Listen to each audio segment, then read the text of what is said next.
Hi guys, welcome back to channel. இன்றைக்கி நம்ம இந்த ட்ராமாவோட நெக்ஸ்ட் எபிசோட் தான் பார்க்க போகிறோம். ஸ்டார்டிங் சீனில் நம்ம லீ சொல்கிறாரு, உன் ஃபேமிலிக்கு இந்த கர்ஸை நான் தான் கொடுத்தேன், இந்த கர்ஸை லிஃப்ட் பண்ணால் நான் ஹெல்ப் பண்ணுறேன், பட் ஆனால் ஒரு கண்டிஷன், எல்லாமே ஃபர்ஸ்ட் இந்த மாதிரி மாறணும். நீயும் சின்ன ரிலேஷன்ஷிப்க்கு முன்னாடி எப்படி இருந்தீங்களோ அந்த மாதிரி.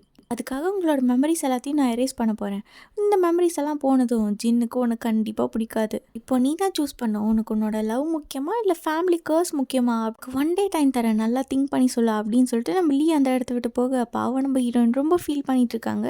கட் பண்ண சீன் நம்ம ஜின் செம்ம கோவத்தில் அப்படியே லீயை பிடிச்சி கேட்குறாரு, ஆனால் அவள் என்ன பண்ணா, அவள் இப்போ எங்கே இருக்கா, எனக்கு எப்படி அதெல்லாம் தெரியும் அப்படின்னு சொல்லிட்டு நம்ம லீ வந்து ஜின்னை தள்ளி விட, அவர் கீழே போய் விழுந்த ஃபோர்ஸில் நம்ம மிஞ்சியோட ஃபோட்டோ கீழே விழுந்துடுது. அங்கே உண்மையை சொல்ல அப்படின்னு சொல்லிட்டு அங்கே இருக்க ஒரு கத்தியை எடுத்து லீயை கொலை பண்ணலான்ட்டு வருவார். பட் ஆனால் அவரோட பவர் யூஸ் பண்ணி நம்ம ஜின்னை ஃப்ரீஸ் பண்ணிடுறாங்க. எதுவுமே பண்ண முடியாமல் நம்ம ஹீரோ ஃப்ரீஸ் ஆகி நிற்க, நம்ம மிஞ்சியோட ஃபோட்டோ எடுத்து லீ வைக்கிறாரு.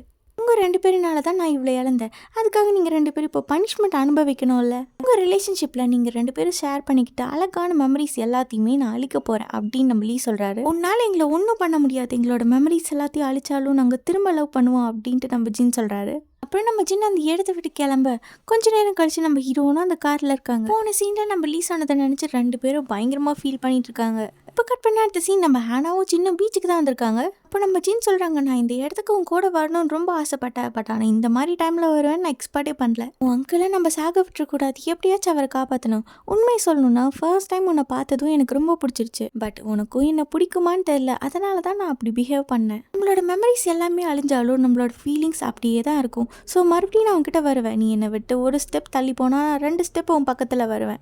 இப்படி அவங்க 2 பேரும் பயங்கரமாக ஃபீல் பண்ணிட்டு இருக்க, கட் பண்ண அடுத்த சீன் ஃப்ளாஷ்பேக் தான் காட்டுறாங்க. இப்போ ஃப்ளாஷ்பேக்லேயும் நம்ம ஹீரோயின் பயங்கர ஜாலியாக லவ் பண்ணிட்டு இருக்க, இதை பின்னாடி இருந்து நம்ம மிஞ்சி பார்த்துட்டு இருக்காங்க. ஆக்சுவலாக அவங்களா அப்பப்போ இவங்களுக்கு ஹெல்ப் தான் பண்ணுறாங்க. நம்ம மிஞ்சியோட வீட்டில் தானே ஹீரோயின் தங்கியிருக்காங்க, அதனால ஏதாவது ஒரு ரீசன் சொல்லிட்டு டெய்லியும் நம்ம ஹீரோ மிஞ்சி வீட்டுக்கு வந்துடுறாங்க. இப்போ கட் பண்ண அடுத்த சீன் நம்ம ஹீரோயினும் மிஞ்சியும் ஒர்க் முடிச்சுட்டு வந்துட்டு இருக்கப்போ ஆப்போசிட்ல நம்ம ஹீரோ நின்றுட்டு இருக்காரு. அவரை பார்த்ததும் நம்ம ஹேனா அப்படியே மறைஞ்சிக்க, இதை நம்ம மிஞ்சியும் நோட்டீஸ் பண்ணிடுறாங்க. என்ன ஹேனா, கிளைமேட் வேற லெவலில் இருக்கு, நீ பேசாம ஒன்று பண்ணு, அப்படியே ஜாலியாக என்ஜாய் பண்ணுவியா, ஆனால் வீட்டுக்கு கிளம்புற அப்படின்னு சொல்லிட்டு நம்ம ஹீரோனை அனுப்பிச்சு விட்டுறாங்க. இப்போ நம்ம ஹேனா ஜின் கிட்ட பேசலான்னு போவாங்க, பட் ஆனால் அதுக்குள்ளார வேற ஒரு பொண்ணு வந்து நம்ம ஹீரோ கிட்ட பேசிட்டு இருப்பாங்க. அதை பார்த்ததும் நம்ம ஹீரோயினுக்கு ஸ்டொமக் பர்னிங் ஆக, அந்த பொண்ணு நம்ம ஹீரோயினுக்கு கேவலமாக பார்க்குறேன், ஏன்னா நம்ம ஹீரோயின் சர்வன்ட் தானே, இருந்தாலும் ஹீரோ கிட்ட பேசுகிறாங்க அப்படின்ட்டு. உடனே நம்ம ஹீரோயின் அங்கேருந்து சோகமாக கிளம்பி போக, ஆனால் அவள் எப்படியாவது கன்வின்ஸ் பண்ணலாம் அப்படின்னு சொல்லிட்டு நம்ம ஜின் வீட்டுக்கு வெளியே வெயிட் பண்ணிருக்காங்க. இதை நம்ம மிஞ்சியும் பார்த்துடுறாங்க. டோரை க்ளோஸ் பண்ண வேண்டாம், ஓப்பன்லேயே இருக்கட்டும் அப்படின்னு சொல்லிட்டு அவங்க கிளம்ப. கட் பண்ண அடுத்த சீன் இப்போ நம்ம ஹீரோ வந்து சொல்கிறாங்க, ஃபர்ஸ்ட் ஒரு லேடியை பார்த்தல, அவங்க கூட எனக்கு மேரேஜ் பண்ணி வைக்கலாம் அப்படின்னு சொல்லி அவங்க வீட்டில் டிஸ்கஸ் பண்ணிட்டு இருக்காங்க. அவங்க கிட்ட பேச வரதுக்குள்ளார நீயே கிளம்பிட்டா அப்படின்னு நம்ம ஹீரோ கேட்க, ஹீரோயின் எந்த ரெஸ்பான்ஸும் பண்ணாமல் அப்படியே படுத்துட்டு இருக்காங்க. ஒரு ஏழையா இருந்தால் கண்டிப்பாக உனக்கு என்ன பிடிச்சிருக்கோம்ல, நம்ம 2 பேரும் எங்கேயாவது போய் ஹாப்பியாக வாழலாமா அப்படின்ட்டு நம்ம ஹீரோ கேட்க, அப்புறம் தான் நம்ம ஹீரோயின் திரும்பி பார்க்குறாங்க. அப்புறம் நம்ம ஜின் கிஸ் பண்ணா நைட் அப்படியே போயிடுது. கட் பண்ணா இப்போ நெக்ஸ்ட் டே மார்னிங் ஜின்னை தான் காட்டுறாங்க. போன எபிசோட்ல பார்த்த ஃப்ளாஷ்பேக் ஸ்டோரி தான் இதுலயும் காட்டுறாங்க. மிஞ்சியோட ஹஸ்பண்ட் ஏதோ தப்பு பண்ணிட்டாங்க அப்படின்னு சொல்லிட்டு மிஞ்சியை பிடிச்சிட்டு வர சொல்லி நம்ம ஹீரோக்கு ஆர்டர் போட, என்னதான் இருந்தாலும் அவங்க நம்ம ஹேனாவோட பெஸ்ட் ஃப்ரெண்ட், அவங்களை காப்பாற்றணும் அப்படின்னு சொல்லிட்டு நம்ம ஹீரோ ஃபர்ஸ்ட் போய் காப்பாத்துறாங்க. இல்லை அப்படி காப்பாற்றி மவுண்டன்குள்ளார எல்லாரும் ஓடிட்டு இருக்க, நம்ம மிஞ்சியால சுத்தமாக முடியல. அப்புறம் என்ன அவங்களோட ட்ரெஸ்ஸை நம்ம ஹீரோன்னு போட்டுட்டு ஓடிட்டு இருக்காங்க. அப்புறம் நம்ம ஹேனா ஒரு பாயிண்ட்ல அந்த சோல்ஜர்ஸ் கிட்ட மாட்டிக்க, அப்போ நம்ம ஹீரோ தான் வந்து அவங்கள காப்பாத்துறாங்க. நம்ம ஹேனாவை காப்பாற்றி காட்டுக்குள்ளார அனுப்பிச்சிட்டு நம்ம ஹீரோ மாட்டிக்கிறாங்க அவங்க கிட்ட. நீ மாஸ்க் போட்டால் எனக்கு ஒன்று அடையாளம் தெரியாதுன்னு நினச்சியா, நீ சண்டை போடுற விதத்தை வச்சே நான் உனக்கு கண்டுபிடிச்சிருவேன் அப்படின்னு சொல்லிட்டு நம்ம ஹீரோ அரெஸ்ட் பண்ணிட்டு கூட்டு போயிடுறாங்க. சேஃபா எப்படியா இருந்தாலும் நம்ம கண்டிப்பா மீட் பண்ணுவோம் அப்படின்னு நம்ம ஹீரோ சொல்லியிருப்பாங்க. இப்போ அதை நினைச்சு நம்ம ஹீரோன் ரொம்ப ஃபீல் பண்ணிட்டு இருக்காங்க.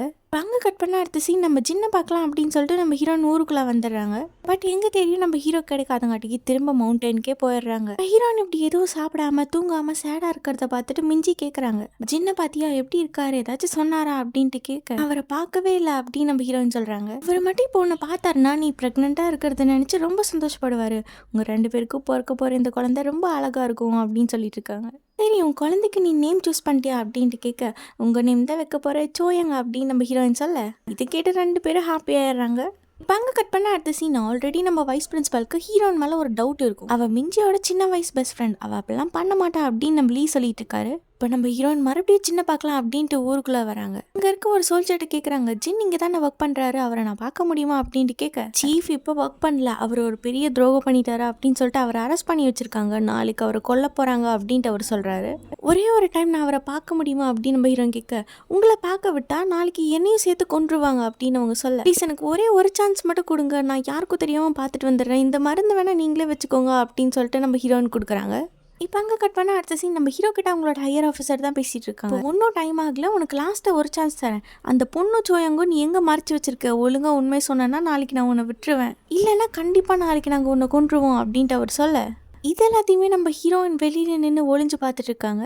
இப்போ என்ன பண்ணுறதுனே தெரியாமல் நம்ம ஹீரோ ஃபீல் பண்ணிட்டு இருக்கா. அப்போ ஒரு சோல்ஜர் வந்து சொல்கிறாங்க, ஃபர்ஸ்ட் அந்த மெடிசனை ஹீரோ தானே ஹேனா கிட்ட கொடுத்துருப்பாங்க, இப்போ அதை திரும்ப ஹேனா இவங்க கிட்ட கொடுக்க அந்த மெடிசன் இப்போ மறுபடியும் ஜின்கிட்டே கொடுத்து சொல்கிறாங்க, உங்களை பார்க்க வெளியில் ஒரு சர்வெண்ட் லேடி வெயிட் பண்ணிருக்காங்க, அவள் இப்போ எங்கே இருக்கா, எப்படி இருக்கா, நல்லா இருக்காளா அப்படின்னு நம்ம ஜின் கேட்க, இதெல்லாம் எனக்கு தெரியல சார், பட் ஆனால் அவங்க ப்ரெக்னெண்ட்டாக இருக்காங்கன்னு நினைக்கிறேன், இவங்க தான் இந்த மருந்தை கொடுத்தாங்க அப்படின்னு சொல்லி கொடுக்குறாங்க, நான் இந்த இடத்த விட்டு எப்படியாச்சும் வெளில போகணும், ப்ளீஸ் எனக்கு ஹெல்ப் பண்ண அப்படின்னு நம்ம ஜின் கேட்க, 3 வருஷமாக எங்கள் அம்மாவோட மெடிக்கல் செலவு எல்லாத்தையுமே நீங்கள் தான் பார்த்துருக்கீங்க, நீங்கள் என் லைஃப்பில் எனக்கு எவ்வளவோ ஹெல்ப் பண்ணியிருக்கீங்க, நான் இது கூட உங்களுக்கு பண்ண மாட்டேனா அப்படின்னு சொல்லிட்டு நம்ம ஹீரோவோட லாக்கை ஓப்பன் பண்ணி விட்டுறாரு. இப்போ நம்ம ஹீரோவோட சீஃப் அந்த இடத்த விட்டு வெளியில் வர நம்ம ஹீரோயின் ஓடி போகிறாங்க அவங்கள பார்க்க. அப்புறம் அவங்க காலில் வந்து நம்ம ஹீரோயின் பயங்கரமாக கெஞ்சுறாங்க, சின்ன எந்த தப்பும் பண்ணியிருக்க மாட்டாங்க, ப்ளீஸ் அவரை விட்டுருங்க அப்படின்னு கேட்க, ஒரு சர்வெண்ட்டாக இருந்துட்டு எப்படி நீ இந்த இடத்துக்குள்ளார வரலாம், யாரை ஒன்று உள்ள விட்டா அப்படின்னு சொல்லி அவங்க மிரட்டுறாங்க. நீங்கள் என்ன கேட்டாலும் பண்ணுற, என்ன சொன்னாலும் செய்கிறேன், ப்ளீஸ் ஜின்னோட லைஃப்பை மட்டும் காப்பாற்றுங்க அப்படின்னு நம்ம ஹீரோயின் கேட்குறாங்க. ஆனால் அவர் எதையும் கண்டுக்காமல் அந்த இடத்த விட்டே போக, சோயங் எங்கே இருக்காங்கன்னு எனக்கு தெரியும் அப்படின்னு நம்ம ஹீரோயின் சொல்ல,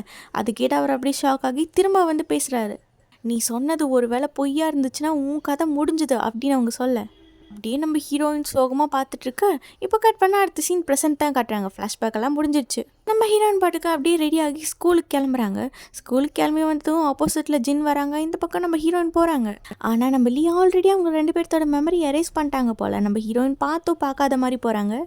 ஆப்போசிட்டில் க்ராஸ் பண்ண போன நம்ம ஹீரோ கொஞ்சம் நேரம் கழிச்சு அப்படியே திரும்பி பார்க்க, இதோட இந்த எபிசோட் முடியுது. நெக்ஸ்ட் எபிசோட் நம்ம நாளைக்கு பார்க்கலாம்.